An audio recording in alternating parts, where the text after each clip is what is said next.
आज की वीडियो में हम बात करेंगे कि कंपनी ने अनाउंसमेंट की है बोनस शेयर और डिविडेंड देने की। जैसा कि हम सब लोग जानते हैं कि शेयर मार्केट में हमारी दो डिपॉजिटरी कंपनी हैं, जिसमें एक आती है हमारी नेशनल सिक्योरिटी डिपॉजिटरी लिमिटेड, जिसको हम शॉर्ट फॉर्म में एनएसडीएल के नाम से जानते हैं, जिसको एनएससी लेकर आया है, जो अभी तक शेयर मार्केट में लिस्टेड नहीं है। और दूसरी कंपनी है हमारी सेंट्रल डिपॉजिटरी सर्विस लिमिटेड, जिसको हम सीडीएसएल के नाम से जानते हैं, जिसको बीएससी लेके आया है और वो शेयर मार्केट में लिस्टेड है। और दोनों ही कंपनी अपने फील्ड में बहुत ही अच्छा प्रोग्रेस कर रही है और इन्हें टक्कर देने के लिए शायद अभी तक दूर दूर तक कोई कंपनी नहीं होगी। और सीडीएसएल ने ही अनाउंसमेंट की है बोनस शेयर देने की और डिविडेंड देने की। तो आइए इसके बारे में जानते हैं। तो आइए जानते हैं सीडीएसएल के बारे में कुछ चीज़ें। जब भी हम किसी आईपीओ में इंटरनेट बैंकिंग के थ्रू अप्लाई करते हैं तो वो हमसे पूछता है कि जो आपका ब्रोकर है वो एनएसडीएल के थ्रू या सीडीएसएल के थ्रू है। फॉर एग्जांपल मैं आपको दिखा देता हूँ सीडीएसएल में जो जो ब्रोकर हैं वो बता देता हूँ, जैसे अपस्टॉक्स, जीरोधा, एंजल वन, ग्रो ऐप, इन सब के बारे में आप जानते होंगे, जैसे पेटीएम मनी। और यहाँ पे हम देख रहे हैं धन। तो ये सारे जो ब्रोकर हैं जो आपको दिख रहे हैं ये सीडीएसएल के थ्रू आ जाते हैं। इंडिया का शेयर मार्केट जितना ज़्यादा ग्रो करेगा और जितने ज़्यादा यूजर्स बढ़ेंगे उतना ज़्यादा बेनिफिट हमें एनएसडीएल और सीडीएसएल को भी मिलेगा। और सीडीएसएल के पास काफ़ी एक्टिव यूजर्स हैं जो ट्रेडिंग करते हैं और इन्वेस्टिंग भी करते हैं, तो इससे सीडीएसएल को भी काफ़ी अच्छा बेनिफिट मिल जाता है। तो आइए जानते हैं सीडीएसएल के चार्ट के बारे में और कुछ उसके फंडामेंटल एनालिसिस के बारे में। तो आइए एक बार सीडीएसएल का चार्ट देख लेते हैं। और चार्ट में अगर हम ये देखते हैं तो हमें ये दिखता है कि शेयर धारकों को इसने काफ़ी अच्छा प्रॉफिट दिया। और क्योंकि हमने हाई पे हैं तो जिस भी प्राइस पे शेयर बाय किया गया है इन्वेस्टर के थ्रू उसे आज एक प्रॉफिट ही दिख रहा होगा। तो ये कि सीडीएसएल जो है हमारा, इसमें ज़्यादा कंपटीशन नहीं है, दो ही कंपनी हमारी आ जाती है, एनएसडीएल और सीडीएसएल। तो इसमें अगर हम हमेशा अच्छे प्राइस पे मतलब लो प्राइस पे बाय करने की कोशिश करेंगे तो प्रॉफिट मिलेगा। जैसे कि अगर आप देखते हैं यहाँ पर हम देखते हैं तो काफ़ी अच्छा सपोर्ट मिल जाता है हमें 1000 के नियर। फिर हमें एक और सपोर्ट मिल जाता है आपका 1250 के नियर। फिर एक 1500 पे मिल जाता है तकरीबन। फिर यहाँ पे हमें एक सपोर्ट हल्का सा दिख रहा है, वो भी रिसेंटली का 1750 का। तो ये ऑलमोस्ट हाई पे है, तो जिन्होंने भी यहाँ इन्वेस्ट किया उनको काफ़ी अच्छा प्रॉफिट दिखा रहा होगा। तो आइए देख लेते हैं एक बार कंपनी के फंडामेंटल। तो आइए चेक करते हैं सीडीएसएल की जो है हम फंडामेंटल क्या क्या हैं। अगर इसका मार्केट कैप देखते हैं तो तकरीबन 25,000 करोड़ के नियर आ जाता है। करंट प्राइस तकरीबन हमारा 2400 के नियर चल रहा है और इतने अभी हाई बनाया था हमने 2540 का। और अगर लो देखेंगे तो 1107 का इसका लो दिखा रहा है। पी स्टॉक का पी देखते हैं तो 59.4 है। और बुक वैल्यू अगर देखते हैं तो 140, जो कि बहुत कम है। और जो आपका करंट प्राइस है वो काफ़ी हाई है। डिविडेंड रेट बहुत बेकार है। और अगर ROC ही देखेंगे तो 40.2% है और ROE देखते हैं तो 31.3% है। फेस वैल्यू 10 है, इसका मतलब स्टॉक एक बार भी स्प्लिट नहीं हुआ है। तो चार्ट जैसे कि हमने देख लिया था और कंपनी की कुछ अच्छी चीज़ें हम देखने को यहाँ पे मिल जाती हैं कि कंपनी ऑलमोस्ट डेट फ्री हो गई है, अपना डेट रिड्यूस कर लिया, काफ़ी अच्छे क्वार्टर के इन्होंने रिजल्ट दिए हैं। और CGR अगर देखते हैं तो 5 साल का तकरीबन 30% के नियर है। रिटर्न ऑन इक्विटी देखेंगे तो 3 साल का 29% के नियर है। और अगर हम इनका हेल्दी डिविडेंड देखते हैं मेंटेनिंग तो 55.3% का दिखा रहा है। और कंपनी की अगर हम सेल्स ग्रोथ देखेंगे तो 18.5% से इंक्रीज हुई है लास्ट के 10 ईयर में। हाँ, अगर कौन्स में अगर हम आ जाते हैं तो भाई बुक वैल्यू से काफ़ी हाई प्राइस पे चल रहा है 17.1 टाइम्स। प्रमोटर होल्डिंग अब घटकर सिर्फ 15% रह चुकी है। और अगर हम देखेंगे तो लास्ट के 3 साल में 5% और डिक्रीज हुआ है। और अगर हम इनका वो देखते हैं वर्किंग कैपिटल डेज, जो कि इंक्रीज हुआ है 24 डेज से लेकर 2 to 7 डेज तक।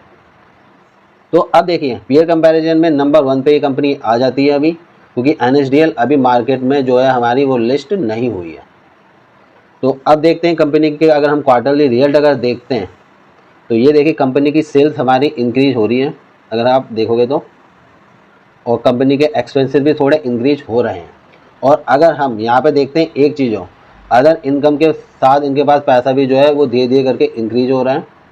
और अगर नेट प्रॉफिट हम देखते हैं कंपनी का तो ये देखिए नेट प्रॉफिट भी काफ़ी अच्छा इंक्रीज हुआ है और 2 डिजिट से 3 डिजिट में आ गया लास्ट के 3 क्वार्टर में। देखिए अगर हम यहाँ से नोटिस करेंगे क्वार्टर ऑन क्वार्टर में उतना अच्छा नहीं लगता है कि कंपनी ने ग्रोथ किया, लेकिन अगर हम ईयर और ईयर देखते हैं तो यहाँ से हमें समझ में आ जाएगा कि कंपनी ने काफ़ी अच्छी ग्रोथ की है। देखिए सेल्स भी काफ़ी अच्छी हुई है, एक्सपेंसेस भी ठीक है उसके साथ। और अगर हम अदर इनकम देखेंगे तो इनकी अदर इनकम भी इंक्रीज हुई है, जो कि बहुत अच्छी बात है। और यहाँ पे हम आ जाते हैं इनके नेट प्रॉफिट में। तो आप नेट प्रॉफिट देखिए 2 डिजिट से लेके यहाँ पे 3 डिजिट में कन्वर्ट हो चुका है, और जो कि काफ़ी अच्छा। और एक चीज़ मैं आपको बता दूँ, जब जब बुल रन आएगा, ठीक है, तो इनकी सेल्स में भी इंक्रीमेंट होगा। अब ये देखिए आप, ये देखिए 2020 में और 21 में काफ़ी अच्छे डीमैट अकाउंट में ट्रेडिंग हुई थी, और ये देखिए यहाँ पे कितनी अच्छी ट्रेडिंग हुई 2022 तक। फिर आपको पता है 2022 से 2023 तक थोड़ा सा मामला क्या था, रशिया और यूक्रेन की वजह से देखिए यहाँ पे इनकी जो है वो नेट प्रॉफिट कम हो चुका है। फिर अब देखिए फिर से बुल मार्केट आ गई थी 2023 से 24 में, तो देखिए आप, तो यही चीज़ है, जब जब यहाँ पे क्या होगा कि मार्केट बुल रन में होगा तो CDSL को भी प्रॉफिट ज़्यादा होगा। अब ये देखिए हम ग्रोथ अगर देखते हैं इसकी, मतलब पिछले सालों में, तो काफ़ी अच्छी इन्होंने सेल्स ग्रोथ दी है। और अगर हम प्रॉफिट ग्रोथ देखते हैं तो प्रॉफिट ग्रोथ भी ठीक है। अगर हम CAGR देखते हैं तो वो भी काफ़ी अच्छा मिला है। अगर हम रिटर्न ऑफ इक्विटी देखते हैं तो वो भी ठीक है। तो मतलब कंपनी में काफ़ी अच्छी चीज़ें हैं जो हमें इसे बाय करने के लिए कहती हैं। लेकिन अभी शेयर जो अपने हाई पे चल रहा है, तो यहाँ पे बाय करने का एक ही मतलब है कि अपना पैसा हाई पे फंसाना। अभी देखिए रिजर्व में अगर हम देखते हैं, रिजर्व में कंपनी के पास जो पैसा वो इंक्रीज हुआ है, और डेट के नाम पे आप बोरिंग देखेंगे तो 2 और 1 करोड़ की हाई डेट बचा है, ठीक। और अगर हम इसके प्रमोटर होल्डिंग एक बार देख लेते हैं, तो प्रमोटर होल्डिंग में हमें ये चीज़ समझ में आ जाता है कि प्रमोटर अपनी जो है वो होल्डिंग डिक्रीज कर रहे हैं, जो कि एक गलत चीज़ है। लेकिन कई बार ऐसा होता है ना, आपको पता है कंपनी प्रॉफिटेबल है लेकिन डिक्रीज क्यों कर रहे हैं।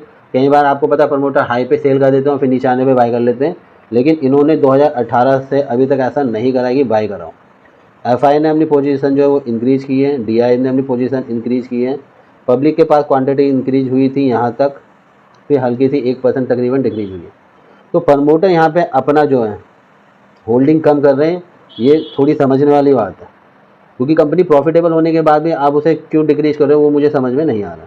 तो आइए इनकी अनाउंसमेंट देख लेते हैं कि इन्होंने कितना बोनस दिया है। कंपनी ने अनाउंस किया 2 जुलाई को बोनस शेयर, और दिखा देता हूँ कि कितने का बोनस शेयर दिया गया है। यहाँ पे 1:1 का बोनस शेयर दिया गया है। इसका मतलब अगर आपके पास 1 शेयर है तो आपको 1 शेयर और दिया जाएगा। अगर आपके पास 5 शेयर है तो आपको 5 शेयर और दिए जाएंगे। जब आपको 1 शेयर पे और 1 शेयर दिया जाता है तो 1 शेयर के आपके 2 शेयर हो जाते हैं। उसी हिसाब से अगर सपोज मान लो आपके पास जब ये रिकॉर्ड डेट होती है और शेयर प्राइस हमें 3000 पे चल रहा होता है, तो जब आपके 1 शेयर के 2 शेयर हो जाते हैं ना, तो उस शेयर प्राइस को 2 से डिवाइड कर दिया जाता है, और उस समय जो मार्केट में उसका शेयर प्राइस होता है 2 से डिवाइड होने के बाद आ जाएगा तकरीबन 1500। तो जब ये आपको बोनस दिया जाएगा रिकॉर्ड डेट के टाइम पे, तो उस शेयर प्राइस जो वो 3000 वाला है उसको 2 से डिवाइड करके वो 1500 के नियर आ जाएगा, ठीक है। ये चीज़ बहुत सारे लोगों को नहीं पता होती है, तो मैंने सोचा बता देता हूँ। और ये चीज़ जो है अगर आपके पास रिकॉर्ड डेट से पहले बोनस शेयर होता है पोर्टफोलियो में, तभी आपको बोनस शेयर का बेनिफिट मिलता है, अदरवाइज आपको बोनस शेयर का बेनिफिट नहीं मिलेगा। तो आइए देख लेते हैं कंपनी के डिविडेंड की भी न्यूज़। कंपनी ने यहाँ पे 2 डिविडेंड अनाउंस किए हैं, जो एक 19 का और एक 3 रुपये का। टोटल डिविडेंड हो जाता है हमारा 22 रुपये का। और जो इन्होंने रिकॉर्ड डेट तय की है डिविडेंड के लिए वो है 16 जुलाई 2024। इससे पहले पोर्टफोलियो जिसके पोर्टफोलियो में ये शेयर होगा उसको डिविडेंड का बेनिफिट मिलेगा। तो अब मैं आपको एक चीज़ और बता देता हूँ कि देखिए अभी स्टॉक अपने ऑलमोस्ट हाई पे है, तो यहाँ पे बाय करना रिस्की भी है और नहीं भी है, कुछ कह नहीं सकते हैं। क्योंकि जब भी बोनस शेयर और रिकॉर्ड स्टॉक स्प्लिट की बात आती है तो कुछ शेयर ऊपर की तरफ मूव करता है उनका शेयर प्राइस, और कुछ का प्राइस नीचे की तरफ मूव करता है, और कुछ का जो होता है वो न्यूट्रल रहता है। तो यहाँ पे अभी कुछ भी कहना मुश्किल है। तो सिर्फ आप इन चीज़ों को समझने की ज़्यादा कोशिश कीजिए। जब भी स्टॉक स्प्लिट आता हो किस तरह की कंपनी है, क्या हमें बाय करने पे बेनिफिट मिलेगा या नहीं मिलेगा, ये हमें देखने से पता चलेगा। तो और ऐसी अगर आप स्टॉक स्प्लिट और बोनस की न्यूज़ चाहते हैं तो चैनल पे बने रहिए, और ऐसी मैं नेक्स्ट आपके लिए वीडियो लेके आता रहूँगा। अगर वीडियो पसंद आई होगी तो लाइक कमेंट जरूर कर देना, और वीडियो देखने के लिए बहुत बहुत धन्यवाद।